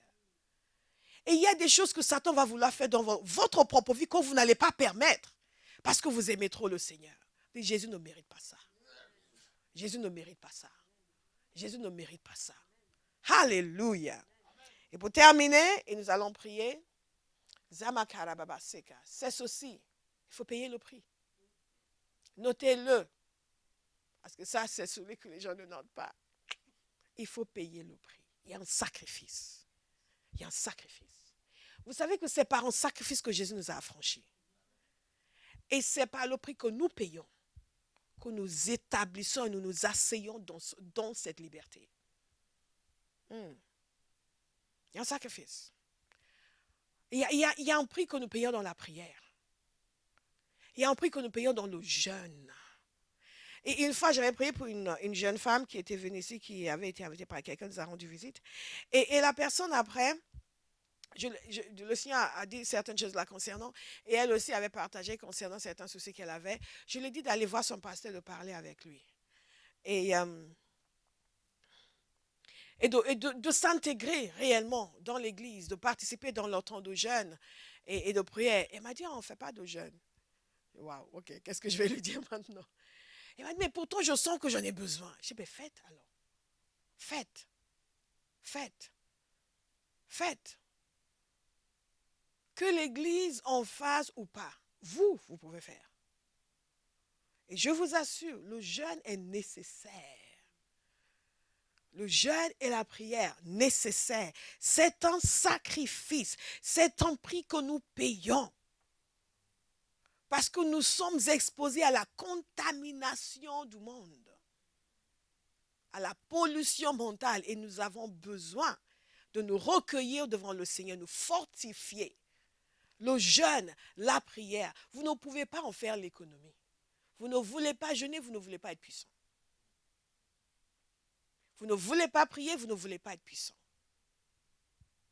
C'est pour ça que j'ai beaucoup apprécié le témoignage qu'elle a donné. Elle a dit qu'elle a suivi le programme qui lui a été donné. La première fois, non. La deuxième fois, elle a compris. Elle a suivi le programme. Certains d'entre vous l'avez vu. Dans les veillées, elle n'avait pas l'habitude. N'est-ce pas? Jeûne et prière, jeûne et prière, jeûne et prière. Parce qu'il y a un travail de construction que Dieu fait en nous. Il y a un travail de construction que Dieu fait en nous. Donc, quelqu'un doit décider, je vais être un guerrier. Et quelqu'un doit décider, je vais payer le prix. Je vais faire les sacrifices nécessaires. Je vais faire ce qu'il faut. Quel que soit le domaine. Si je suis opprimé dans mes finances, je vais ouvrir ma bourse, je vais donner. Je vais commencer à donner ma dîme et à cesser de voler le Seigneur. Ce n'est pas à la mode, mais c'est la vérité. Nous n'avons jamais été à la mode. Est-ce que vous me suivez? Il y a un sacrifice, il y a quelque chose. Ce qui sort de vous détermine ce qui vient vers vous. C'est fondamental de le comprendre parce que nous sommes sauvés gratuitement. Donc les chrétiens pensent que tout va se faire comme ça. Et ça ne se fait pas comme ça. Et ils ne comprennent pas pourquoi ils sont liés, pourquoi ils sont enchaînés, pourquoi ils sont sauvés. Mais ils ne voient pas les choses changer. Pourquoi ceci? Parce qu'il y a quelque chose que toi, tu dois faire. Et si tu n'acceptes pas de le faire, les choses ne vont pas changer. Et je peux vous le dire. On ne le dit pas assez aux gens. C'est la vérité. Il y a certaines choses que vous devez faire. Si vous ne le faites pas, rien ne va changer. On peut prier pour vous, il y a une percée, mais vous n'allez pas garder cette percée. Si vous n'acceptez pas de vivre la vie du royaume. De vivre la vie du royaume. La vie du royaume, c'est chercher Dieu, méditer la parole, étudier la parole, prier, jeûner, se consacrer à Dieu. Ça, c'est la vie du royaume et c'est ce qui nous rend forts, inébranlables et intouchables. Je le répète, intouchables. Jésus est allé à la croix pour avoir un peuple qui n'est plus du tout vulnérable. Nous sommes trop vulnérables. Et beaucoup d'entre nous, ah, mais c'est ma liberté. Mais il n'y a plus de liberté quand tu es enchaîné par le diable. Il vaut mieux se soumettre à son pasteur que de se soumettre au diable. Il dit, ah, mais personne ne me dit quoi faire. Quelqu'un te dit toujours quoi faire. Quelqu'un nous dit toujours quoi faire. Ça, c'est la vérité. Quelqu'un nous dit toujours quoi faire. Toujours. Nous devons juste choisir qui va me dire quoi faire. Alléluia. Est-ce qu'il y a quelqu'un à Barras qui va payer le prix? Amen. Nous commençons cette semaine, une semaine intense spirituellement. Mercredi, jeudi, vendredi, nous sommes en jeûne et en prière. Je veux voir un peu d'enthousiasme.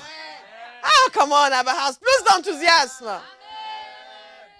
Le jeûne et la prière, mercredi, jeudi, vendredi. Et ensuite, samedi, c'est...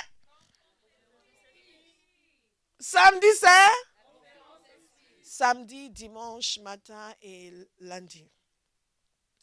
Dans la conférence Esprit, nous croyons que Dieu va se manifester. Nous croyons que la puissance de Dieu sera déversée. Nous croyons que les vies seront transformées. Nous avons eu beaucoup de témoignages dans toutes ces réunions spéciales, mais cette fois-ci, ça va être autre chose. Nous allons parler du Saint-Esprit. Nous allons parler de la révélation. Nous allons parler de la puissance. Nous allons avoir, pour la première fois à Barras, une réunion d'onction d'huile. La dernière réunion sera une réunion d'onction d'huile. Nous croyons que Dieu va briser beaucoup de choses et établir beaucoup de choses. Ah, we serve a mighty God. J'ai hâte, j'ai vraiment hâte, j'ai hâte.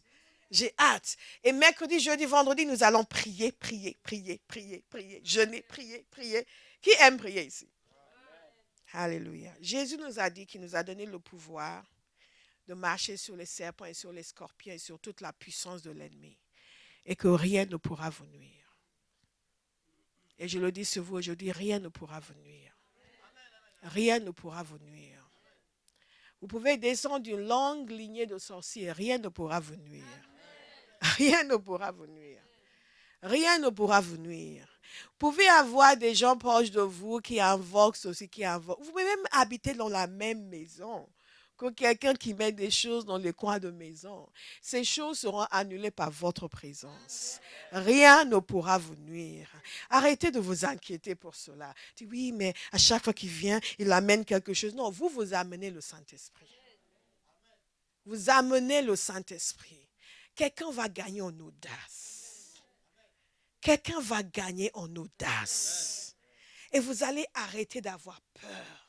Vous allez arrêter de vous dire, oui, mais je ne sais pas. Non, non, non, vous savez. Dites à quelqu'un, tu sais. Tu es né de Dieu. L'Esprit de Dieu est en toi. Celui qui est en toi est plus grand que celui qui est dans le monde. Et si vous voulez le déclarer, vous pouvez vous lever d'un bond. 1, 2, 3. Alléluia. Nous allons prier ce matin pendant quelques instants. Wow! Je pense que ce message est le plus long que j'ai jamais prêché. Mais je voulais le finir, je ne vais pas revenir dessus après la conférence. Zamakai, il ne nous reste pas beaucoup de temps, mais nous allons prier. Est-ce qu'il y a quelqu'un qui s'est identifié à ce témoignage qui a été donné en début de culte? Est-ce qu'il y a quelque chose dans ce témoignage qui représente votre réalité actuelle? Je vais demander à chacun de fermer les yeux. D'accord? OK. Nous allons prier. Oh, God is so good. God is so good. God is so good. God is so good. Shibakara basekete. Mandegeri basokote. Aha.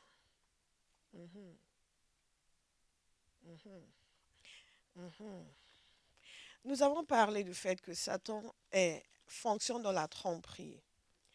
Je vais vous lire un passage. Le Seigneur me donne ce passage. Ce n'est pas ce que j'avais prévu, mais nous allons prier ce passage maintenant. Wow. Nous avons dit que l'arme majeure dont nous avons besoin, c'est la révélation, la connaissance.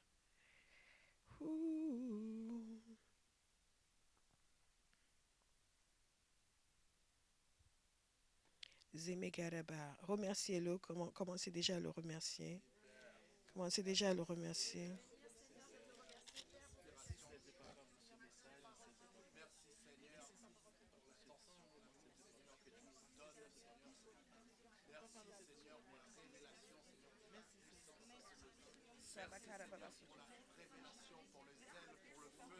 Oh. Alléluia. Remercions le Seigneur, Bahas. Remercions le Seigneur. Thank you, Lord. pour qui vous êtes, ce que vous avez en Christ.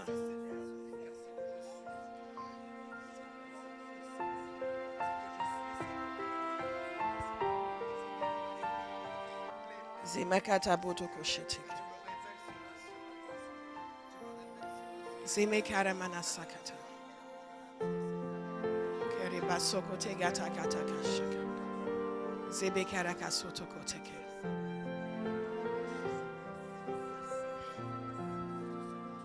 Zemekeri baba sokote. Wow, thank you, Jesus. Hallelujah. Bako sokote. Amen. Pendant que nous avons des yeux fermés, que nous continuons à parler avec le Seigneur, je vais demander, est-ce qu'il y a quelqu'un ici? Vous n'avez jamais réellement donné votre vie à Jésus. Et vous voulez le faire ce matin. Vous avez entendu tout ce que nous avons dit sur la croix, sur la puissance du Saint-Esprit. Sur le fait que Dieu est plus puissant que le diable. Et qu'en dépit de tout ce que Satan fait, Jésus sauve, guérit, délivre, libère. Vous avez entendu aussi le témoignage de Stéphanie et comment Jésus est venu la chercher et a changé sa vie. Et vous voulez que Dieu change votre vie ce matin. Je vais vous demander de lever la main là où vous êtes. Les autres se concentrent et prient. Thank you, Lord. Vous voulez vraiment dire, c'est un nouveau départ pour moi. Je veux marcher avec Dieu. Je veux marcher avec Dieu. Thank you, Jesus. Thank you, Jesus. Vous avez connu le Seigneur, mais vous n'avez pas marché avec lui ces derniers temps. Et vous voulez prendre un engagement ce matin pour dire, Seigneur, c'est un retour au bercail. Je reviens vers toi, je veux te suivre pleinement. Te servir pleinement.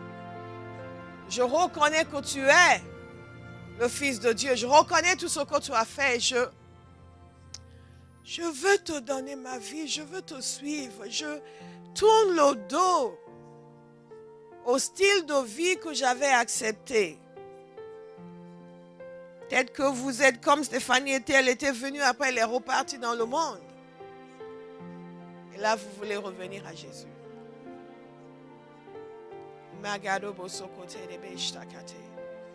Prions tous ensemble. Père, au nom de Jésus, je crois que Jésus est le Fils de Dieu.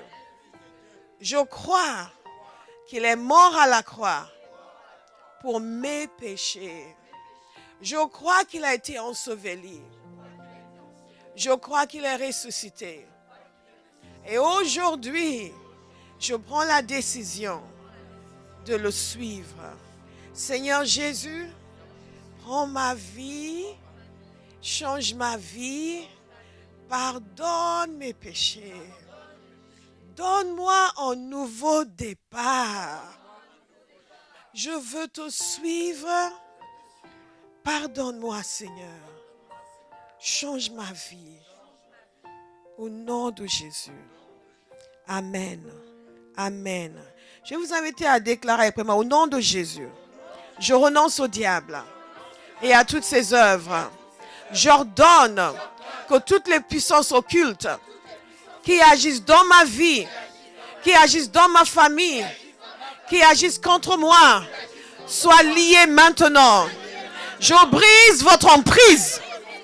Dites-le sérieusement, je brise votre emprise sur ma vie, sur ma famille. Je brise votre emprise sur tout ce qui me concerne. Au nom de Jésus, je reçois la pleine liberté en Christ. Je plaide le sang de Jésus sur moi.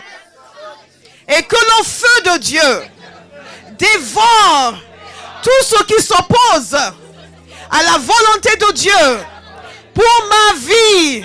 Au nom de Jésus, je renonce au diable et à toutes ses œuvres.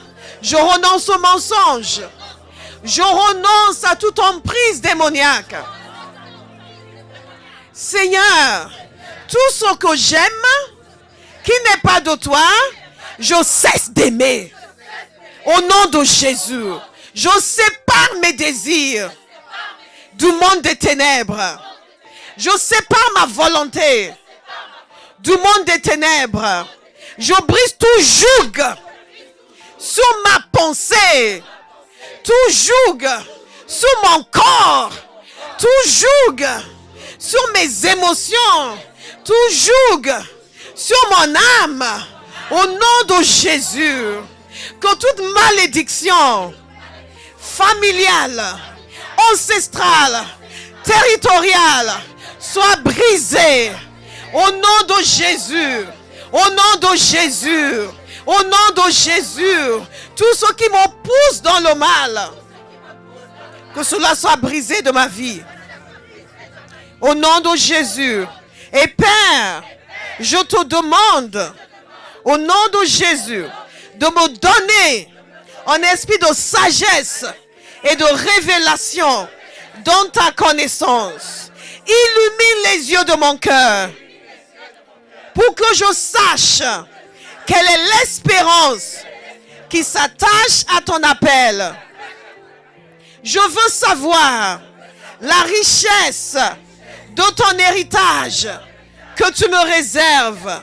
Je veux savoir et connaître la grandeur de ta puissance qui agit en ma faveur. Au nom de Jésus, donne-moi la révélation de ta personne. Donne-moi la révélation de ce que je suis en toi. Donne-moi la révélation de ta destinée pour moi. Donne-moi la révélation de ta mission pour ton église. Libère-moi de toute indifférence vers la mission de Christ. Donne-moi, Père, d'aimer ton église comme tu l'aimes. Donne-moi, Père, d'aimer tes brebis comme tu les aimes. Libère-moi de tout enchaînement mental, de tout enchaînement émotionnel. Au nom de Jésus, libère-moi de tout a priori, de toute attitude négative. Au nom de Jésus, donne-moi un cœur de reconnaissance vis-à-vis de toi. Donne-moi un cœur d'humilité vis-à-vis de toi. Donne-moi d'aimer ton église comme tu l'aimes et de la servir comme tu veux. Donne-moi de me donner pour ta mission. Que toute réticence disparaisse. Que je sois comme l'apôtre Paul. Et que je puisse dire, pour moi vivre c'est Christ. Et mourir m'est un gain. Au nom de Jésus, libère-moi, Père, de toute captivité mentale, émotionnelle. Au nom de Jésus, que je sois libre dans mes désirs. Que je sois libre d'aimer ce que tu aimes. Au nom de Jésus. Élevez vos voix et priez.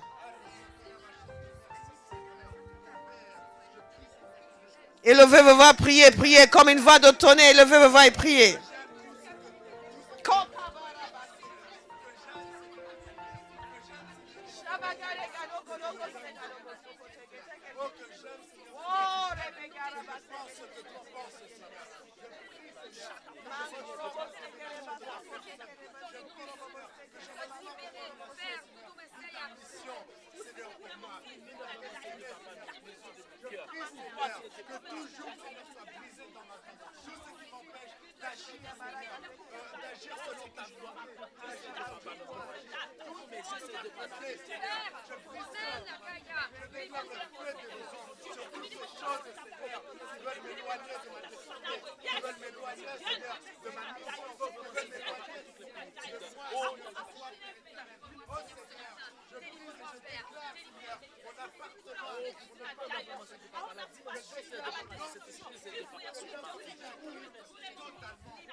De la puissance, de l'autorité Et je reçois la révélation de la parole de Dieu. Je garde en moi le feu de la parole de Dieu. Je reçois le zèle de Dieu. Je reçois le zèle de Dieu.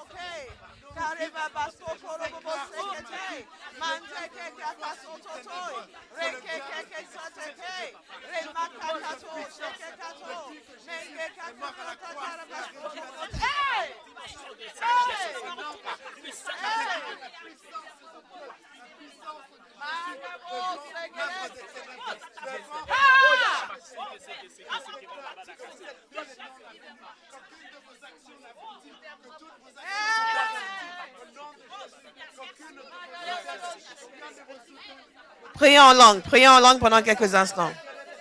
Priez en langue, élevez vos voix et priez.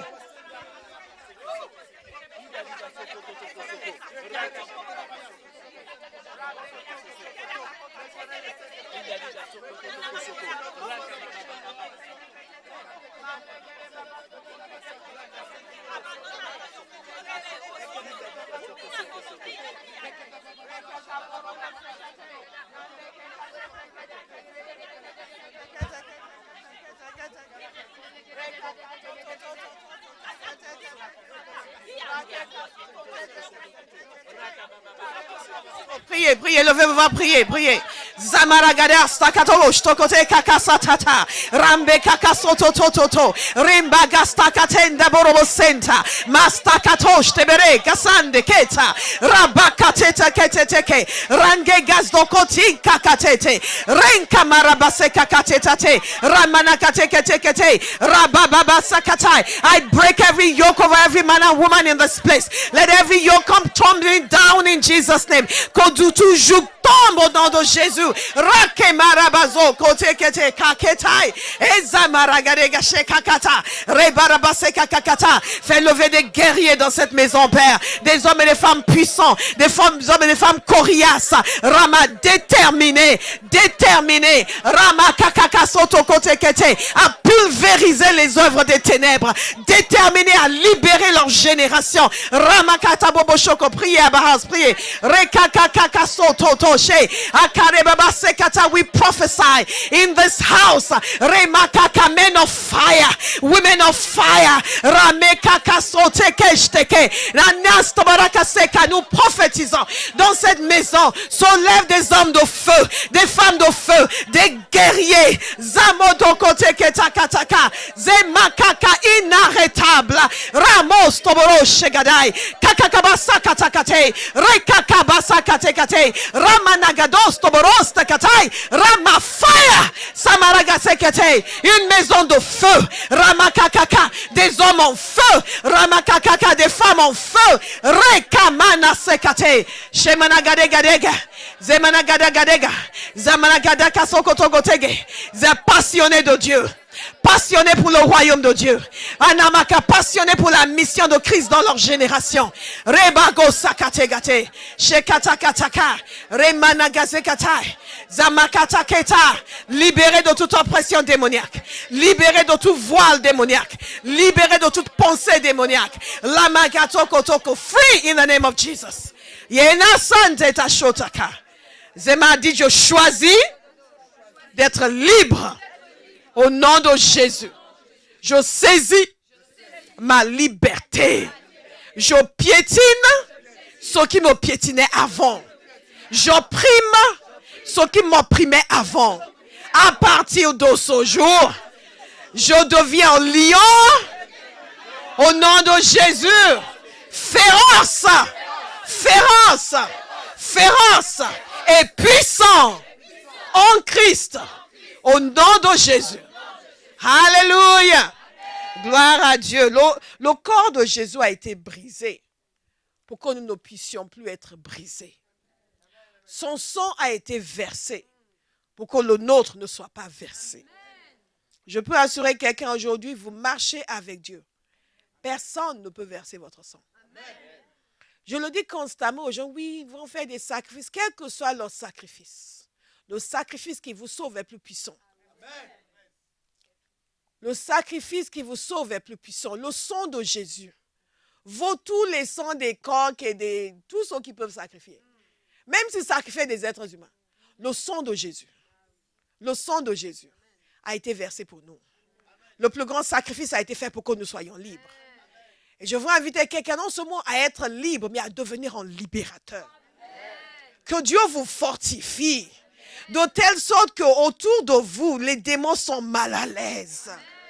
Que Dieu vous fortifie au point où dans votre famille, les gens sont délivrés juste parce que vous êtes là. Que Dieu vous fortifie au point où vous serez connus dans le monde des ténèbres et vous serez craints au nom de Jésus. Que Dieu vous fortifie et vous amène dans une dimension où qui que ce soit qui a besoin de quoi que ce soit sait qu'avec vous, ça va être fait. Alléluia. Alléluia. Dis, je vais aller lui dire ce que Satan est en train de me faire. Avec la certitude que vous allez régler l'affaire. Que le Seigneur nous fortifie. Et que le Seigneur voit en chacun de nous un véritable soldat. Un véritable soldat. Quelqu'un va s'employer à se laisser fortifier. Nous ne vivons qu'une seule fois. Nous ne pouvons pas gaspiller nos vies à être opprimés par le diable. Nous ne pouvons pas gaspiller nos vies à avoir peur de ceci, à avoir peur de cela. Nous ne pouvons pas gaspiller nos vies alors que nous avons un travail à faire pour Dieu. Une génération a besoin d'entendre l'évangile. Cette génération en France a besoin d'entendre l'évangile. Et elle doit avoir une église en face qui est solide. Une église en face qui est puissante. Une église en face qui est consacrée à la mission de Christ. Nous ne vivons qu'une seule fois. Ne gaspillez pas votre vie à être opprimé. Ne gaspillez pas votre vie à être offensé. Ne gaspillez pas votre vie à être vexé. Pardonnez à tout ce qui bouge. Tout ce qui compte, c'est que Dieu soit glorifié dans votre vie. Et que quand Dieu vous regarde, il voit que sa volonté est en train d'être accomplie. On veut nous faire croire que quand Jésus nous a dit, vous recevez une puissance, le Saint-Esprit survenant sur vous, c'est pour que nous soyons plus doux et plus gentils. Non. Il nous travaille, le Saint-Esprit. Il nous rend doux et gentils. Mais nous recevons la puissance pour que Dieu puisse manifester ses actes extraordinaires à travers nous. Si je suis en feu, quelqu'un doit être contaminé par mon feu. Au fur et à mesure que les autres sont contaminés par mon feu, nous sommes tous réveillés. Il y aura quelqu'un dans cette salle qui va devenir un porteur du réveil. Parce qu'il va laisser Dieu l'enflammer. Si Satan ne pouvait pas empêcher que Jésus ressuscite, il ne peut pas empêcher que vous arriviez là où Dieu veut que vous arriviez. La sanctification, c'est la liberté. Le péché, c'est l'esclavage. Nous, les charismatiques, on aime beaucoup parler. On va, j'ai fait tel rêve, j'ai eu telle vision. Ne soyez pas impressionnés. Ni par les rêves, ni par les visions. Soyez impressionnés par le caractère, par la sanctification, la transformation. C'est la vie de quelqu'un qui témoigne de la profondeur de sa foi. Pas ses paroles.